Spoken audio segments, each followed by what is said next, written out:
Hello, আসসালামু আলাইকুম guys. তো কেমন আছেন সকলে? আশা করি সকলে অনেক অনেক ভালো আছেন। আলহামদুলিল্লাহ, আপনাদের দোয়াতে আমি অনেক ভালো আছি। তো এই যে দেখতে পারতেছেন, আমি সকালবেলা একটা জুস খাই। সেই জুসটা কি দিয়ে তৈরি করি অবশ্যই ভিডিওটা স্কিপ না করে পুরো ভিডিওটা দেখবেন।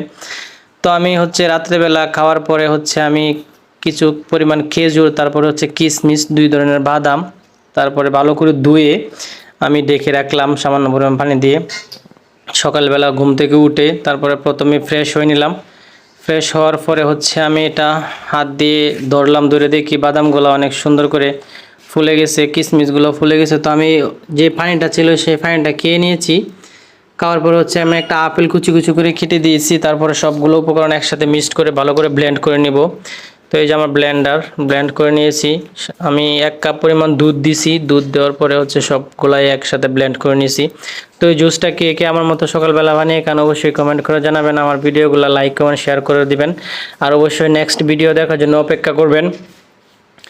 তো জুসটা কিন্তু অনেক মজা হয়, আর বাদাম অবশ্যই শরীরের জন্য অনেক উপকারিতা একটা জিনিস। তো সবাই খাওয়ার ট্রাই করবেন এই জুসটা সকালবেলা। তো সবাই ভালো থাকবেন, সুস্থ থাকবেন, আর অবশ্যই আমার জন্য দোয়া করবেন। আসসালামু আলাইকুম।